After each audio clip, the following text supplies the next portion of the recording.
Personal finance opinions YouTube channel में Q&A series की एक और वीडियो में आपको खुशामदीद।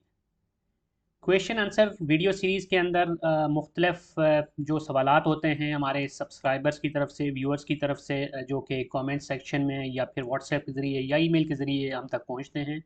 उन सवालात को लेकर एक वीडियो बनाई जाती है जिसमें मुख्तलिफ सवालों को कवर किया जाता है। और इसका मकसद ये होता है कि जो आपकी एम्बिग्विटीज़ हैं या जिन चीज़ों के ऊपर आप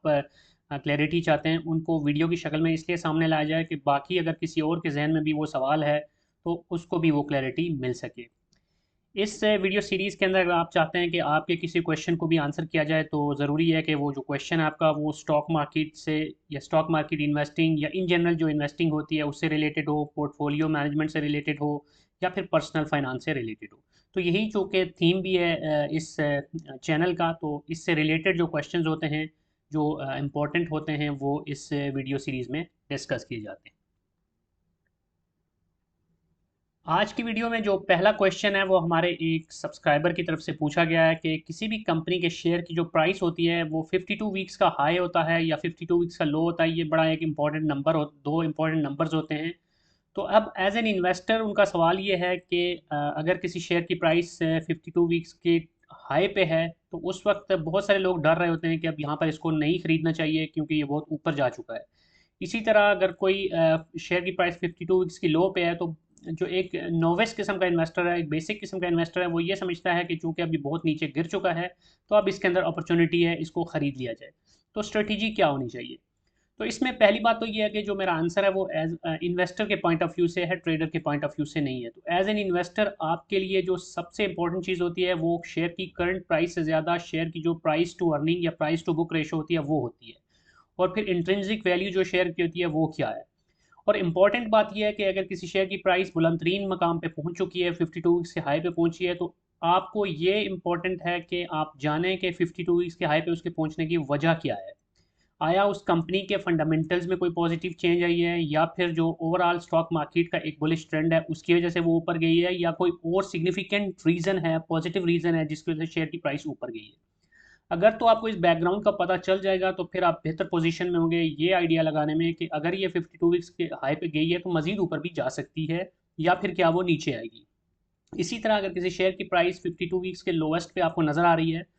तो अब उन अवामिल का अंदाज़ा होना बहुत ज़रूरी है जिसकी वजह से शेयर की प्राइस नीचे आई है। अब हर चीज़ जिसका रेट आपको कम मिल रहा है ज़रूरी नहीं कि वो चीज़ अच्छी हो। और अगर किसी शेयर की प्राइस 52 वीक्स के लो पे है तो इसका ये मतलब ये नहीं होगा कि अभी आपने लिया तो वो ऊपर ही जाएगा। क्योंकि एक टर्म यूज़ होती है कि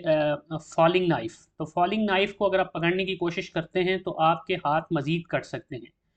तो अगर किसी शेयर की प्राइस बहुत नीचे आ चुकी है और अगर आप उसकी रीज़न आइडेंटिफाई कर लेते हैं कि कंपनी के बिजनेस को, बिजनेस के अंदर कोई फ्लॉ है, उसकी मैनेजमेंट की कोई प्रॉब्लम्स हैं, या फिर कंपनी अपने फाइनेंसेस को बेहतर मैनेज नहीं कर पा रही, कैश फ्लो के इश्यूज हैं, या कोई दीगर ऐसे कॉन्क्रीट रीजंस हैं जिसकी वजह से कंपनी का ओवरऑल बिजनेस इम्पैक्टेड है, तो फिर तो ऐसी सूरत में 52 वीक्स से लो के ऊपर भी ख़रीदना बेवकूफ़ी ही होगी। लेकिन अगर आपको आइडेंटिफाई हो जाता है कि कंपनी के जो शेयर में जो ये नीचे आई है ये एक करेक्शन है, या ये कोई स्पेसिफिक जो सिक्लिक नेचर की चीज़ें हैं उस वजह से हुई है, तो फिर आप उसको भी एज एन अपॉर्चुनिटी ट्रीट कर सकते हैं। लेकिन अगेन, इधर ये 52 वीक्स के हाई पे है, 52 वीक्स के लो पे है, या किसी भी प्राइस पे है, तो आपको प्रॉपर ड्यू डिलिजेंस करके तमाम जो फंडामेंटल्स हैं और जो इंपॉर्टेंट रेशोज़ हैं उनको देख के फिर ही डिसाइड करना है कि कहाँ पर एंट्री लेनी है और कहाँ पे एग्जिट करना है। अब इसके बाद जो एक और क्वेश्चन एक नए सब्सक्राइबर की तरफ से, जो कि शायद स्टॉक मार्केट में नए हैं, उनकी तरफ से पूछा गया कि अगर कोई कंपनी डिविडेंड नहीं दे रही, क्योंकि स्टॉक मार्केट में अगर आप देखें तो बहुत सारी ऐसी कंपनीज हैं जो कि डिविडेंड बिल्कुल भी नहीं दे रही, उनकी हिस्ट्री भी देखें तो कोई डिविडेंड वो नहीं पे कर रही होती, तो वो कह रहे हैं कि फिर उसके शेयर को क्यों खरीदा जाए। तो ये जो लोग ऑलरेडी स्टॉक मार्केट में एक लंबे अरसे से इन्वेस्टमेंट्स कर रहे हैं उनको तो आइडिया होगा, लेकिन बहुत से जो नए इन्वेस्टर होते हैं उनके लिए ये सवाल इंपॉर्टेंट है। तो पॉइंट ये है कि शेयर मार्केट के अंदर, यानी कि स्टॉक मार्केट में पैसे कमाने के लिए डिविडेंड ही सिर्फ वाहिद इंस्ट्रूमेंट नहीं होता। डिविडेंड के अलावा जो सबसे ज़्यादा जिस चीज़ से आप पैसा बना सकते हैं वो कैपिटल गेन होता है। कैपिटल गेन का मतलब ये है कि आप किसी शेयर को जब ख़रीदते हैं, तो उसके बाद उसकी प्राइस में वेरिएशन आती है। अगर प्राइस ऊपर चली जाती है तो जितना प्राइस में डिफरेंस आया, लेट्स सपोज आपने कोई चीज़ 10 रुपये की खरीदी, अगर वो 15 रुपये की होगी तो वो जो 5 रुपये हैं वो आपका कैपिटल गेन बनता है पर शेयर। तो ये एक लुक्रेटिव ऑप्शन होता है। तो ज़रूरी नहीं कि अगर डिविडेंड कोई कंपनी दे रही है तो वो अच्छी है, और अगर कोई डिविडेंड नहीं दे रही तो वो बुरी है, एंड वाइस वर्सा। इसलिए हमेशा आपने दोनों चीज़ों को जहन में रखना है कि कंपनी के अंदर आप पोटेंशियली कितना उसकी जो स्विंग्स की नेचर है वो क्या है, कंपनी का जो हिस्ट्री है वो कैसी है, डिविडेंड के अलावा क्या कंपनी के शेयर के अंदर अच्छे खासे वॉल्यूम होते हैं या नहीं होते, और किस तरह का एक ट्रेंड वो अपने शेयर की प्राइस के अंदर शो करती है। तो उस लिहाज से भी आप फिर मुख्तलिफ टेक्निकल इंडिकेटर्स को भी यूज़ कर सकते हैं, फंडामेंटल्स को भी ऑब्वियसली आपको देखना होगा। तो उस बेसिस पे आप डिसाइड कर सकते हैं कि इसमें आप पोटेंशियल कैपिटल गेन के लिए ट्राई कर सकते हैं। तो डिविडेंड अगर कोई कंपनी दे रही है और साथ साथ उसमें कैपिटल गेन की भी अपॉर्चुनिटी आपको पोटेंशियली मिल सकती है, बहुत सारे ऐसे शेयर्स होते हैं, वो तो एक आइडियल सिनेरियो बनता है। क्योंकि उस केस में अगर डिविडेंड कैपिटल गेन खुदा न खास्ता आपको ना भी मिल रहा हो, तो एटलीस्ट डिविडेंड की मद में आपको अच्छे खासे पैसे मिल रहे होते हैं, और उस पर आप रुपी का एवरेजिंग लगा सकते हैं, कंपाउंडिंग कर सकते हैं। लेकिन अगर आप किसी कंपनी में प्योरली सिर्फ कैपिटल गेन के लिए इन्वेस्ट करते हैं तो फिर आपको देखना होगा कि उस कंपनी के शेयर की जो प्राइस है जिसके ऊपर आप उसमें एंट्री ले रहे हैं, क्या वो जस्टिफाइड है या नहीं है, और उसी हिसाब से फिर आप अपने टारगेट सेट करेंगे कि कहाँ कितना कैपिटल गेन आपने उससे हासिल करना है। अब इसके बाद एक और जो क्वेश्चन है जो ओवरसीज़ पाकिस्तानीज़ के लिए है, अक्सर हमारे ओवरसीज़ पाकिस्तानी कमेंट्स में पूछ रहे होते हैं और मैसेज भी कर रहे होते हैं कि रोशन डिजिटल अकाउंट जो है, जो कि प्रीवियस गवर्नमेंट के दौर में जब स्टेट बैंक में रज़ा बाकर साहब थे, तो उस वक्त ये एक बहुत ही ज़बरदस्त किस्म का इनिशिएटिव था रोशन डिजिटल अकाउंट का ओवरसीज़ के लिए। और उसके बाद फिर मौजूदा जो हुकूमत या इससे पहले जो हुकूमत आई थी इंटरिम, उसने भी उसको बरकरार रखा। तो ये इसके अंदर एक बड़ी अमाउंट है जो कि ओवरसीज़ पाकिस्तानीज़ ने पाकिस्तान में भेजी, और मुल्क की जो रेमिटेंसेस की जो सूरत हाल थी, ओवरऑल जो डॉलर की शॉर्टेज थी, उसको भी कवर करने में बहुत इसने हाथ बटाया। और साथ साथ ये है कि इसमें फिर उनको भी इन्वेस्टमेंट के डिफरेंट जो एवेन्यूज़ थे वो मुयस्सर आए। अब सवाल ये है कि ओवरसीज़ पाकिस्तानी क्यों खोलें इसको, और उनको इससे क्या पोटेंशियल फ़ायदे हो सकते हैं।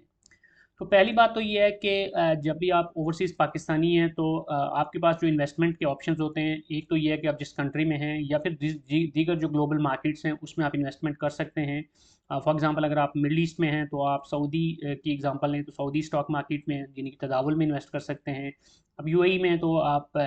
अबू धाबी एक्सचेंज एडीएक्स में या फिर दुबई फाइनेंशियल मार्केट डीएफएम में इन्वेस्ट कर सकते हैं। फिर यहाँ पर प्रॉपर्टी मार्केट में आप इन्वेस्ट कर सकते हैं, या फिर आप अपने बिजनेसेस कर सकते हैं। लेकिन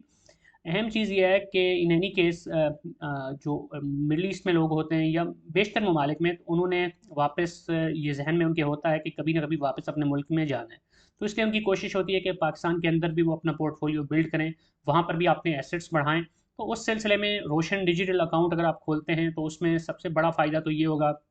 कि ये रिपैट्रिएबल अकाउंट होता है। मीन्स के इसमें जो आप पैसे भेजते हैं तो आप जब चाहें उनको वापस बाहर किसी मुल्क में अगर लेके आना चाहते हैं तो without any formal approval process आप इजीली उसको वापस रिपैट्रिएट कर सकते हैं। एक तो ये प्लस पॉइंट है उसका, और दूसरा ये है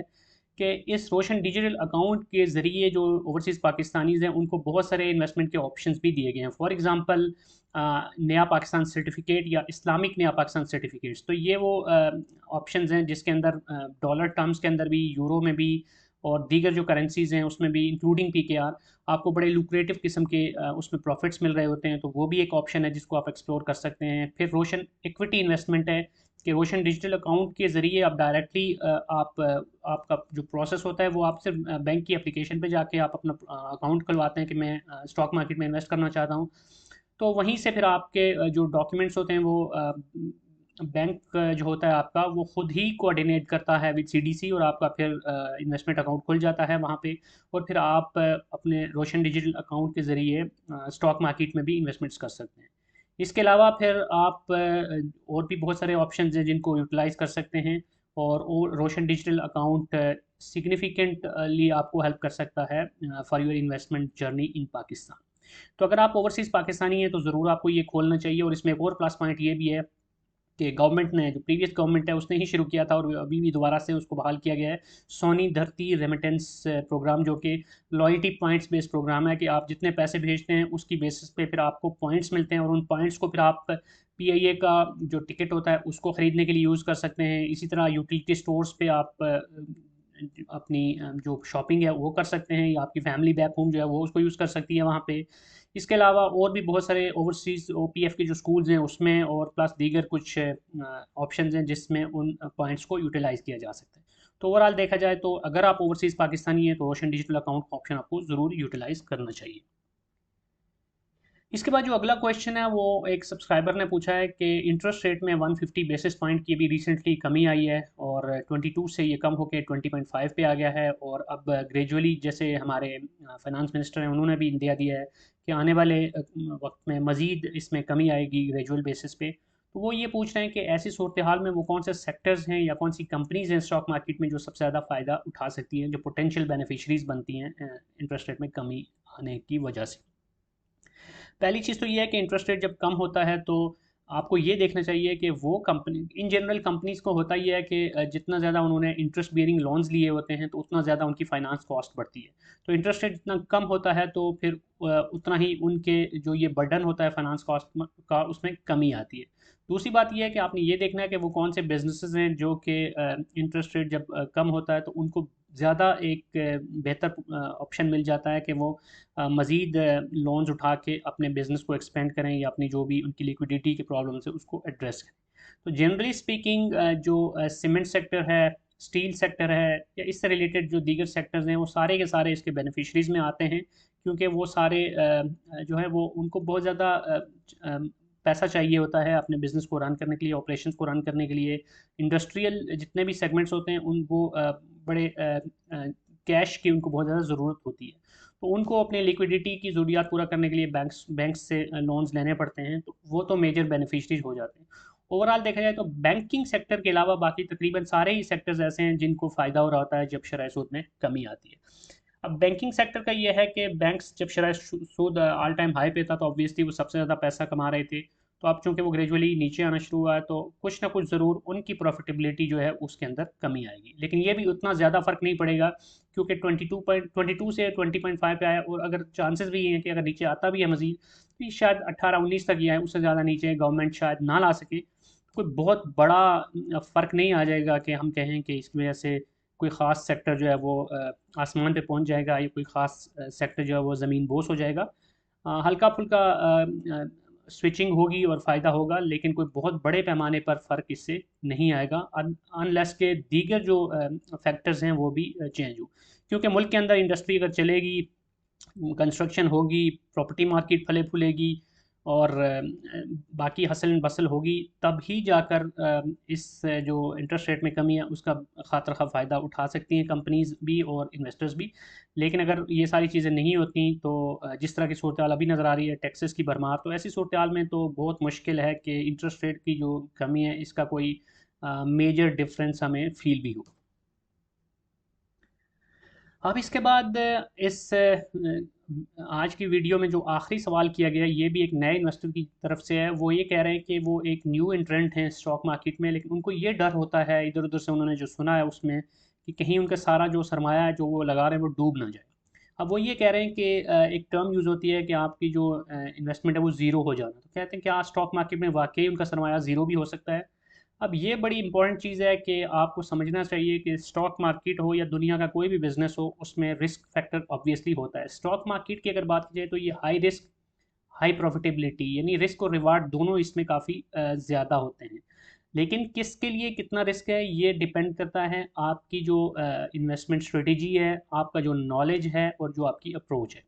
अब एक एग्जांपल है कि अगर आप किसी बिल्कुल ही बगैर किसी रिसर्च के, बगैर किसी अंडरस्टैंडिंग के, सिर्फ सुनी सुनाई बातों पे फजूल किस्म के जो पैनी स्टॉक्स हैं या जो बिल्कुल कचरा स्टॉक जिनको बोलते हैं उसमें अपने पैसे डालते जाएंगे और स्टॉप लॉस हिट होते जाएंगे आपके, तो ऑब्वियसली आपका जो सरमाया है वो आहिस्ता आहिस्ता कम होता जाएगा। लेकिन अगर आप ड्यू डिलिजेंस करके अच्छे स्टॉक्स में, ब्लू चिप स्टॉक्स में, या फिर ऐसे स्टॉक्स में जिनमें ग्रोथ का पोटेंशियल है या जो टेक्निकली और फंडामेंटली स्ट्रांग है उसमें पैसा लगाएंगे तो आपका पैसा डूबेगा नहीं। हाँ, वक्ती तौर पे अप्स एंड डाउन ज़रूर आते हैं। स्टॉक मार्केट की ब्यूटी यही है कि इसमें आपको अपॉर्चुनिटीज़ मिल रही होती हैं, कभी ऊपर होती है कभी नीचे होती है। तो उसमें आपको वक्ती तौर पे जो अनरियलाइज्ड लॉसेज हैं वो नज़र आएंगे, लेकिन लॉन्ग टर्म में देखा जाए तो आपको फ़ायदा ही होगा। लेकिन अगर आप बगैर नॉलेज के, बगैर प्रॉपर अंडरस्टैंडिंग के डे ट्रेडिंग में चले जाते हैं या आप सिर्फ छक्के मारने के चक्कर में गैर ज़रूरी स्टॉक्स लेना शुरू कर देते हैं और उसमें फिर आपके लॉसेस होना शुरू हो जाते हैं, तो ऑब्वियसली फिर आपका जो सरमाया है वो उसमें डिप्लीट होना शुरू हो जाएगा। तो स्टॉक मार्केट हो, प्रॉपर्टी मार्केट हो या दुनिया का कोई भी बिजनेस हो, उसमें लॉस उन्हीं लोगों को होता है जो कि उस बिजनेस को या उस पर्टिकुलर जो एसेट क्लास है उसकी जो डायनामिक्स हैं उनको समझे बगैर उसके अंदर जंप कर जाते हैं। अब अगर आपको स्विमिंग आती नहीं है और आप एक स्विमिंग पूल भले वो 6 फीट का ही हो, तो उसमें भी आप डूब सकते हैं, क्योंकि आपको तो बिल्कुल नहीं पता होगा कि अब आपने हाथ पाँव कैसे चलाने हैं। लेकिन अगर आपको पता है तो आप 8 फीट या 10 फीट की गहराई वाले स्विमिंग पूल में भी चले जाएं, या इवन आप दरिया में भी नहाना शुरू कर दें, तो आपको पता होगा कि आपने अपने हाथों को कैसे चलाना है, अपनी टांगों को कैसे चलाना है और कैसे आपने स्विम करके उसको क्रॉस करना है। तो यही सूरत हाल है स्टॉक मार्केट की भी, कि स्टॉक मार्केट के आपको डायनामिक्स का पता होना चाहिए, कुछ वक्त गुजारना चाहिए आपको, कंपनीज के बारे में रिसर्च करनी चाहिए, कंपनी सिलेक्शन के हवाले से आपको प्रॉपर वर्किंग करनी चाहिए, और अगर आप अच्छी कंपनीज में अच्छे टाइम पे अच्छे तरीके से पैसा लगाएंगे तो आपका पैसा इसमें कई गुना बढ़ भी सकता है। नेगेटिव साइड पे जाएं तो कुछ लॉस भी हमेशा पॉसिबल होता है हर तरह की इन्वेस्टमेंट में। लेकिन अगर आप अपने कार्ड्स को ठीक से खेलेंगे तो चांसेस यही हैं कि आप उसमें सक्सेसफुल होंगे। तो ये थी आज की वीडियो जिसमें 5 क्वेश्चंस को कवर किया गया। अगर आपका कोई क्वेश्चन है जिसको आप चाहते हैं कि आने वाली वीडियोस में कवर किया जाए, तो आप कमेंट सेक्शन में अपना सवाल पूछ सकते हैं। और आज की वीडियो के हवाले से अगर आपका कोई भी फीडबैक है, कोई भी कमेंट है, तो आप वो भी कमेंट सेक्शन में लिख सकते हैं।